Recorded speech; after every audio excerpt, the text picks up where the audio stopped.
Dragonlance, La Guerra de los Espíritus 2. El Río de los Muertos. Audiolibro editado por Juan Pablo Flores Montaño. Para El Amo del Calabozo. 2021.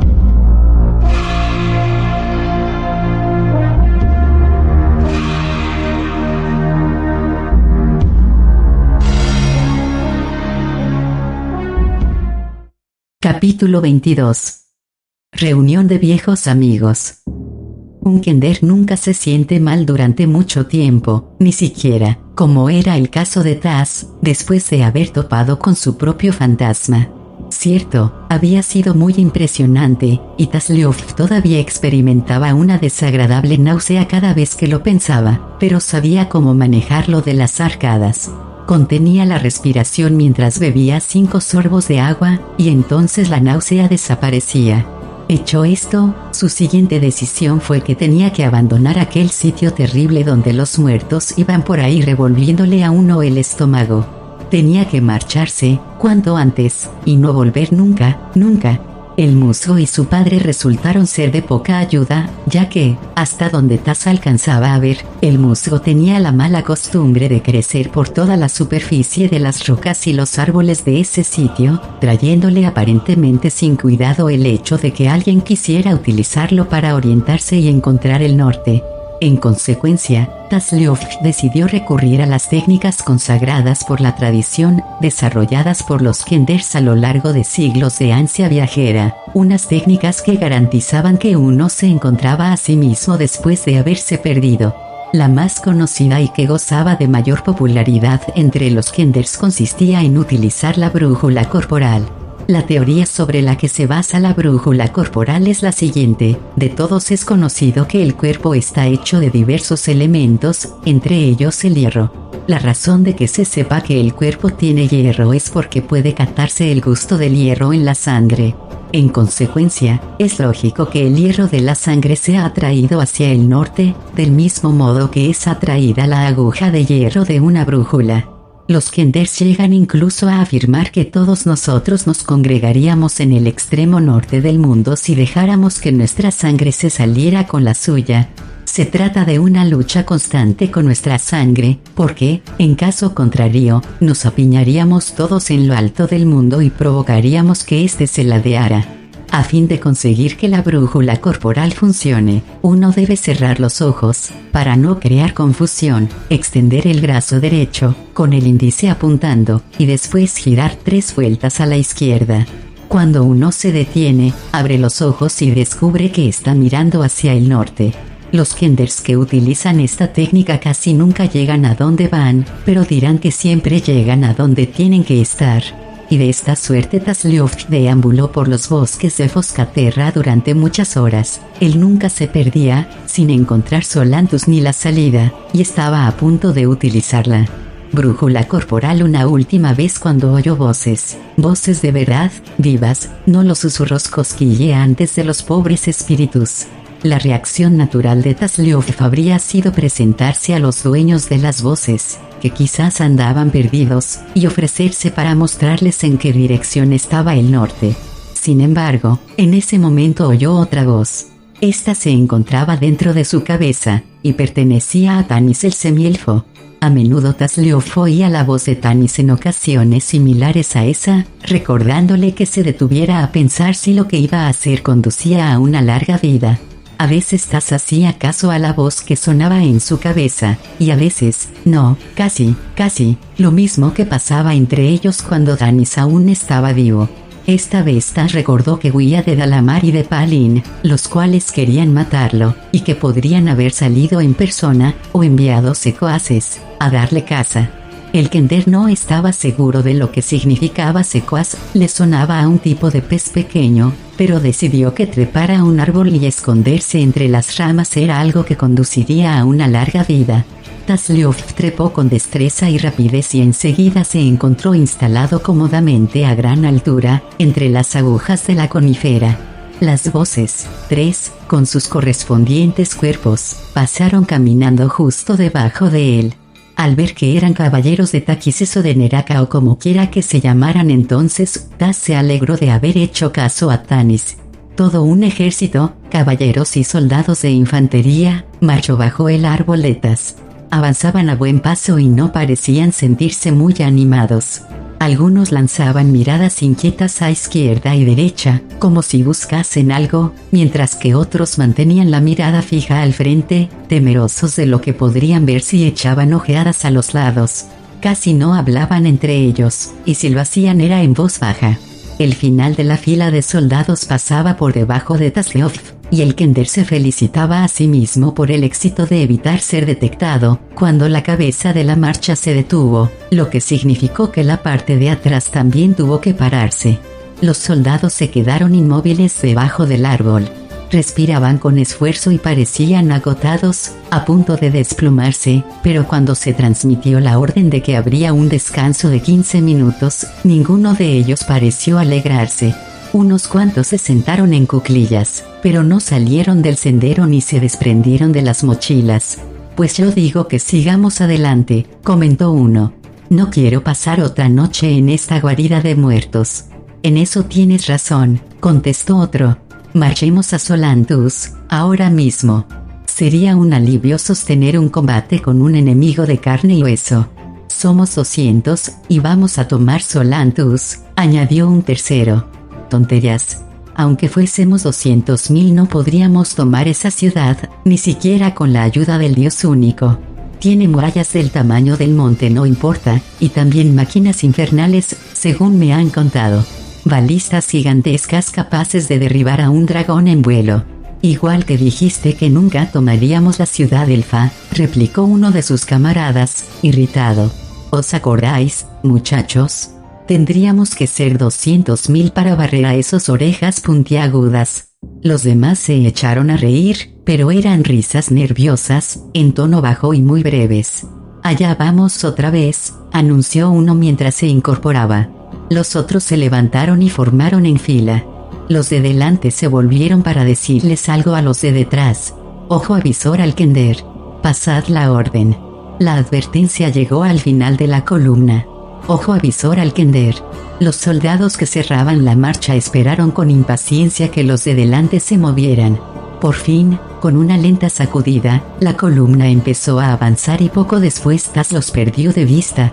Ojo avisor al Kender, repitió Tas. Ja, esos deben de ser los secuaces de Dalamar. Me equivoqué en lo de los peces. Voy a quedarme aquí hasta que esté seguro de que se han marchado. Me pregunto quién será ese tal Dios único. Debe de ser muy aburrido tener un solo Dios. A menos, claro, que fuera Fisban. Claro que, entonces, seguramente no habría mundo, porque no dejaría de perderlo por ahí, como hace con su sombrero. El Kender soltó un ahogado gemido al reparar en que el ejército se encaminaba en la misma dirección que su dedo había señalado. Van hacia el norte. Eso significa que tengo que ir en otra dirección. La opuesta, de hecho. Y así fue como Tasleov logró finalmente salir de Foscaterra y a la calzada que conducía a Solantus, demostrando, una vez más, que la brújula corporal Kender funcionaba. Al llegar a la gran ciudad fortificada de Solantus, Tasleov caminó alrededor de las murallas hasta dar con la entrada principal. Allí se detuvo para descansar un poco y observar con interés la multitud de gente que iba y venía. Los que entraban formaban una larga fila que avanzaba muy despacio. La gente que iba a pie se abanicaba o charlaba con los que estaban delante o detrás. Los granjeros dormitaban en sus carretas, ya que los caballos avanzaban por sí mismos a medida que lo hacía la fila. Los soldados apostados fuera de la muralla vigilaban para asegurarse de que la hilera siguiera moviéndose, que nadie se impacientara e intentara abrirse paso a codazos. La gente no parecía demasiado molesta por el retraso, sino que daba la impresión de que esperaba que ocurriera así y se lo tomaba con calma. Los guardias interrogaban a cada persona que entraba en la ciudad. Se registraban las bolsas y las carretas. Si las carretas transportaban mercancías, estas se registraban también, se abrían los sacos, se levantaban las tapas de las cajas y se hurgaban con horquillas las cargas de heno. Una vez familiarizado con el procedimiento y dispuesto a cumplirlo a rajatabla, Tasleov se puso al final de la fila. «Hola. ¿Cómo estás?» saludó a una mujerona con aspecto de matrona que llevaba una gran cesta de manzanas y cotorreaba con otra mujerona que llevaba un cesto de huevos. Me llamo Tasliofurfot. Vaya, qué cola tan larga. ¿Hay alguna otra entrada? Las dos se volvieron para mirarlo, y ambas lo contemplaron ceñudas, una incluso agitó un puño. Mantente lejos de mí, pequeña sabandija. Estás perdiendo el tiempo. A los Kenders no les permiten entrar en la ciudad. Pues qué sitio tan poco amistoso, comentó Tasliof antes de apartarse. No llegó lejos, sin embargo. Se sentó a la sombra de un árbol próximo a la entrada principal para comerse la manzana a gusto. Mientras masticaba, observó que aunque no se veía entrar a ningún Kender en la ciudad, sí vio salir a dos, acompañados por los guardias.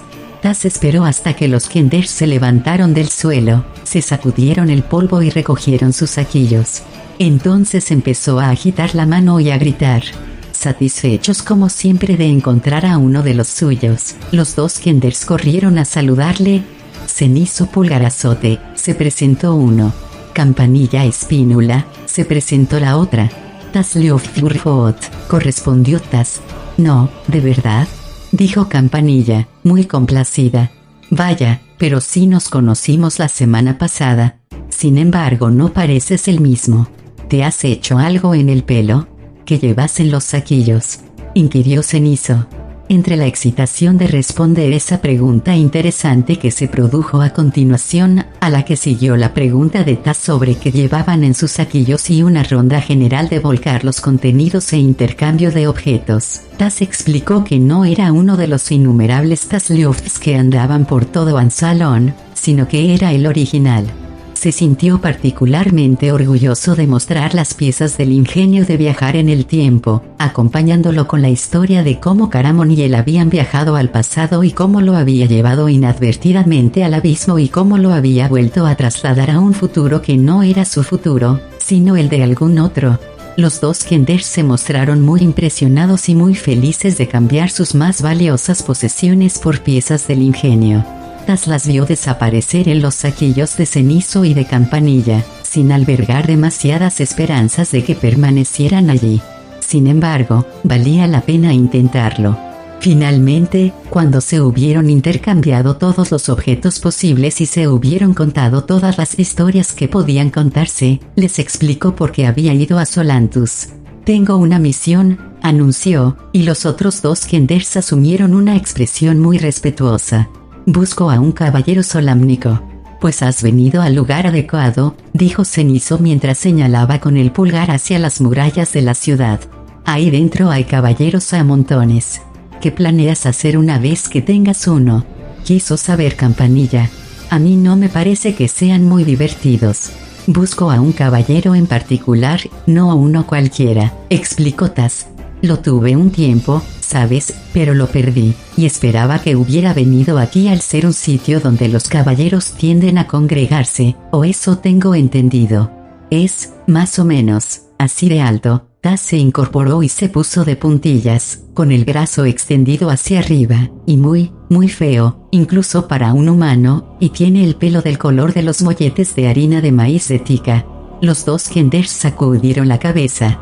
Habían visto a montones de caballeros, describieron a varios, pero a Tas no le interesaban esos. He de encontrar al mío, dijo mientras volvía a sentarse en cuclillas. Él y yo somos buenos amigos. Supongo que tendré que ir a buscarlo personalmente. Esas señoras me dijeron. Por cierto, ¿os apetece una manzana? Bueno, como os decía, esas señoras me contaron que a los Kenders no nos dejan entrar en Solantus. Eso no es cierto. En Solantus se aprecia mucho a los Kenders, le aseguró Campanilla. Lo que pasa es que tienen que decir eso para guardar las apariencias, añadió Cenizo. En Solantus no meten en la cárcel a los Kenders, continuó Campanilla con entusiasmo. Imagínate, cuando te atrapan. Ejemplo. Cuando te encuentran, te ponen una escolta armada que te acompaña por la ciudad, para que veas los lugares de interés. Y te echan por la puerta principal, como a una persona normal y corriente. Tasliof estuvo de acuerdo en que Solantus parecía un sitio maravilloso. Lo único que tenía que hacer era encontrar un acceso a la ciudad. Sus nuevos amigos le proporcionaron información sobre varias entradas que eran poco conocidas por la gente, y añadieron que era mejor tener una ruta alternativa por si acaso resultaba que la primera que intentara había sido cerrada por los guardias. Después de despedirse de sus nuevos amigos, Taz fue a probar suerte. La segunda ubicación funcionó extraordinariamente bien. Se nos ha pedido que no la revelemos, y solo tras una hora de brega, Tazleof entró en la ciudad de Solantus. El Kender estaba acalorado y sudoroso, sucio y lleno de arañazos, pero sus saquillos se encontraban intactos y eso, por supuesto, era de primordial importancia. Fascinado por la inmensidad de la urbe, así como por la ingente cantidad de personas, deambuló por las calles hasta que le dolieron los pies, y las manzanas que había tomado de comida solo fueron un lejano recuerdo. Vio montones de caballeros, pero ninguno que se pareciese a Gerard. Taz habría parado a alguno de ellos para preguntar, pero temía que le dieran el amable trato que le habían descrito los otros dos Kenders, y aunque le habría gustado que unos guardias armados le enseñaran los lugares de interés de la ciudad, y de que nada le habría encantado más que ser lanzado por el aire a través de las puertas principales, no le quedó más remedio que renunciar a esos placeres en favor de la más importante tarea de cumplir su misión. Cerca ya del anochecer, Taz empezó a sentirse realmente enfadado con Gerard. Habiendo decidido que el caballero tendría que estar en Solantus, el hecho de que no se encontrara donde se suponía era muy irritante. Cansado de recorrer las calles buscándolo, harto de esquivar a guardias de la ciudad, lo que al principio resultó divertido, pero que se volvió aburrido al cabo de un tiempo, Taz decidió que se sentaría y dejaría que fuese Gerard quien lo encontrase a él, para variar. El Kender se acomodó a la sombra de una gran estatua, cerca de una fuente próxima a la entrada principal, en la calle mayor, imaginando que desde allí vería a todos los que entraban y salían, y que Gerard acabaría dando con él antes o después. Se encontraba sentado, con la barbilla apoyada en la mano e intentando decidir qué posada iba a honrar con su presencia a la hora de la cena, cuando vio entrar por las puertas a alguien conocido. No era Gerard, sino alguien mucho mejor. Tazleof se incorporó de un brinco y soltó un grito de alegría. «Goldemon», llamó a voces mientras agitaba las manos, mostrando gran respeto por los ropajes blancos de Goldemon, que la señalaban como una mística de la Ciudadela de la Luz. Uno de los guardias la acompañaba como escolta al interior de la ciudad. Luego señaló en una dirección. Ella asintió y le dio las gracias. El guardia saludó llevándose la mano a la frente y después regresó a su puesto. Una figura pequeña y cubierta de polvo trotaba detrás de Goldemon, y se veía en apuros para mantener el paso de las largas zancadas de la mujer. Taz no prestó mucha atención a esa persona. Se sentía tan contento y tan agradecido de ver a Goldemon que no se fijaba en nadie más, y se olvidó completamente de Gerard. Si había alguien que pudiera salvarlo de Dalamar y de Palin, era Goldemon. Taz corrió a través de la avenida atestada de viandantes, chocando contra la gente y evitando ágilmente el largo brazo y las manos de la ley. Tazleof estaba a punto de saludar a Goldemon con el estrecho abrazo habitual cuando se paró en seco. Era Goldemon, pero no lo era. Seguía en el cuerpo joven que tan aborrecible había sido para ella. Seguía siendo hermosa, con su brillante cabello rubio plateado y sus encantadores ojos, pero llevaba el pelo despeinado y desgreñado y en su mirada había algo de vago y distante, como si no viese lo que tenía cerca, sino que contemplara algo muy lejano. Sus ropas blancas estaban manchadas de barro y con el repulgo deshilachado y rosado. Parecía cansada hasta el punto de desplumarse en cualquier momento, pero caminaba resueltamente, usando un cayado de madera como apoyo. La persona pequeña y polvorienta mantenía su paso. «¿Goldemon?», preguntó Taz con incertidumbre. Ella no se detuvo, pero bajó la vista hacia el Kender. «Hola, Taz», contestó de un modo distraído, y siguió adelante. «Solo eso». «Hola, Taz». «Nada de caramba. Me alegro de verte, ¿dónde has estado todo este tiempo?». «Solo hola, Taz». Sin embargo, el personaje pequeño y polvoriento sí se asombró al verlo. Y también se mostró complacido. «Burfot». «Acertijo». gritó Taz, reconociendo por fin al gnomo bajo la capa de polvo. Los dos se estrecharon la mano. ¿Qué haces aquí?, preguntó el Kender. La última vez que te vi, dibujabas el mapa del laberinto de setos de la Ciudadela de la Luz. A propósito, la última vez que vi el laberinto de setos ardía por los 4 costados. Tazliov se dio cuenta demasiado tarde que no debería haber soltado una noticia tan terrible al gnomo de un modo tan repentino. «Ardía por los 4 costados», exclamó Acertijo. «Mi misión en la vida.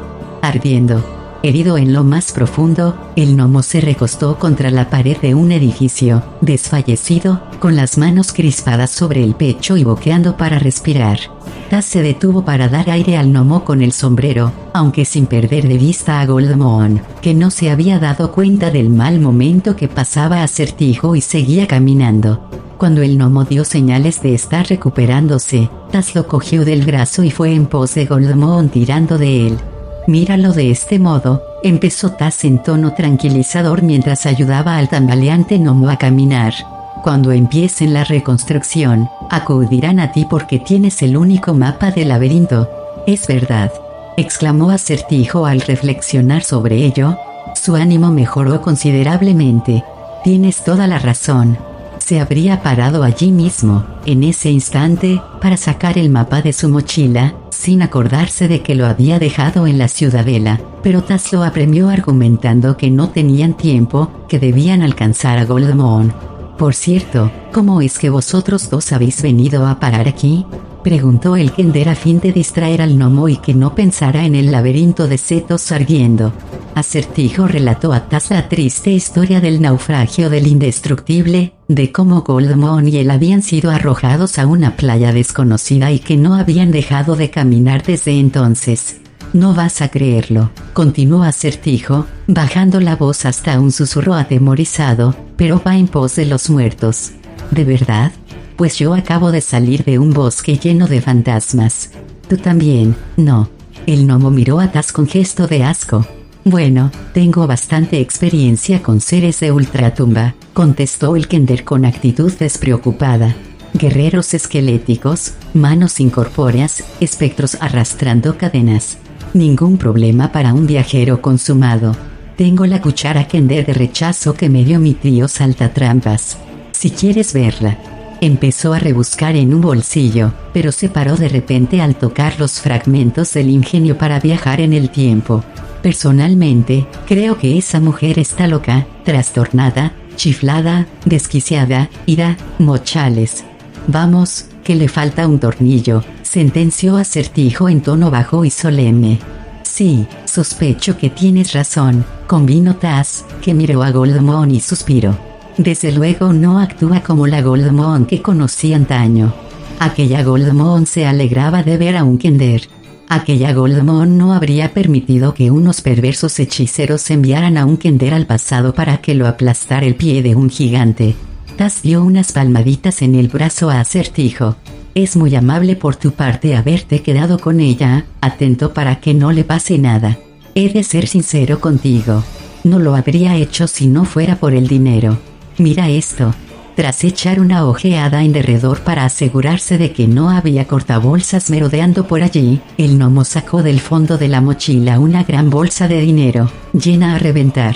Tazliov expresó su admiración y alargó la mano para echarle una ojeada, pero Acertijo le propinó un manotazo en los nudillos y volvió a guardar la bolsa en la mochila. «Y no la toques», advirtió el gnomo, ceñudo. «No me gusta el dinero», dijo Taz al tiempo que se frotaba los nudillos doloridos. «Pesa mucho, ¿y para qué sirve? Mira, tengo todas estas manzanas. Pues bien, nadie va a atizarme un golpe en la cabeza para quitármelas, pero si tuviese dinero para comprar manzanas, entonces sí me golpearían en la cabeza para robármelo. Así que es mucho mejor tener las manzanas, ¿no te parece? ¿Por qué hablas de manzanas?», gritó Acertijo, agitando las manos. «¿Qué tienen que ver? O de cucharas, dicho sea de paso». «Empezaste tú», replicó Taz. Conociendo a los gnomos y sabiendo lo excitables que eran, decidió actuar con educación y cambiar de tema. «En cualquier caso, ¿cómo habéis conseguido todo ese dinero?». La gente se lo da a ella, contestó Acertijo, señalando más o menos hacia Goldmoon. Allí donde vamos, la gente le da dinero o una cama para pasar la noche o comida o vino. La tratan con extraordinaria amabilidad. Y a mí también. Nadie había sido amable conmigo nunca, añadió, melancólico. La gente siempre me dice cosas desagradables, estúpidas, ¿cómo se supone que eso tiene que echar tanto humo? ¿O quién va a pagar los desperfectos? Pero cuando estoy con Goldmoon me dicen cosas agradables. Me dan comida y cerveza fría y una cama para dormir y dinero. Ella no quiere el dinero. Me lo entrega a mí, y yo lo guardo. La expresión de Acertijo era feroz. Las reparaciones del indestructible van a costar un dineral. Creo que solo estaba asegurado contra terceros, no por colisión. Taz tenía la sensación de que el tema se estaba desviando a un terreno aburrido, así que lo interrumpió. Por cierto, ¿dónde vamos? Algo relacionado con los caballeros, contestó el gnomo. Caballeros vivos, espero, aunque no apostaría nada. No te imaginas lo harto que estoy de oír hablar sobre gente muerta todo el tiempo. Caballeros, gritó alegremente Tazleof. Yo he venido a lo mismo. En ese momento, Goldmoon se detuvo, miró hacia una calle y luego hacia otra, y pareció que se había perdido. Tazleof dejó al gnomo, que seguía mascullando entre dientes algo sobre seguros, y se acercó presuroso a ella por si necesitaba ayuda. Goldmoon no le hizo caso, sino que paró a una mujer que, a juzgar por el tabardo marcado con una rosa roja que vestía, era una dama de Solamnia. La dama le dio indicaciones y después le preguntó qué hacía en Solantus. Soy Goldmoon, una mística de la Ciudadela de la Luz, contestó, presentándose. Espero que el Consejo de Caballeros acceda a recibirme. Yo soy Lady Odila, Dama de la Rosa, se presentó a su vez la otra mujer, que inclinó la cabeza respetuosamente. He oído hablar de Goldmoon de la Ciudadela de la Luz. Una mujer muy venerada. Debes de ser su hija. La expresión de Goldmoon se tornó de repente muy cansada, como si hubiese oído lo mismo muchas veces. Sí, soy su hija, contestó con un suspiro. Lady Odila volvió a hacer una reverencia. Bienvenida a Solantus, hija de Goldmoon. El Consejo de Caballeros tiene muchos asuntos importantes que resolver, pero siempre recibe con agrado a uno de los místicos de la Ciudadela, sobre todo después de la terrible noticia que hemos recibido sobre el ataque. ¿Qué ataque? Goldmoon se quedó muy pálida, tanto que Tazleof le cogió la mano y se la apretó con afecto. Yo puedo contarte. Empezó Taz. Maldición, es un Kender, dijo Lady Odila en el mismo tono que habría utilizado para decir, maldición, es un trasgo gigante. La dama solámnica apartó la mano de Taz, y se interpuso entre Goldmoon y él. No te preocupes, sanadora, yo me ocuparé de esto. Guardia. Otra de esas bestezuelas se ha colado en la ciudad. Sacadlo. Yo no soy una bestezuela, manifestó el Kender, indignado. Estoy con Goldmoon, es decir, con su hija. Soy amigo de su madre. Y yo su administrador de finanzas, intervino Acertijo, dándose muchos aires. Si queréis contribuir con algunas monedas. ¿Qué ataque? Demandó desesperadamente Goldmoon. ¿Es eso cierto, Taz? ¿Cuándo ocurrió? Todo empezó cuando. Disculpa, pero estoy hablando con Goldmoon. Gritó Taz mientras se retorcía entre las manos de un guardia. Por favor, suéltalo. Viene conmigo, abogó Goldmoon. Asumo toda la responsabilidad. El guardia parecía dudoso, pero no podía ir en contra de los deseos de uno de los reverenciados místicos de la Ciudadela. Miró a Lady Odila, que se encogió de hombros y dijo en voz baja. No te preocupes. Me ocuparé de que se lo eche de la ciudad antes de que caiga la noche. Taz, entre tanto, relataba su historia.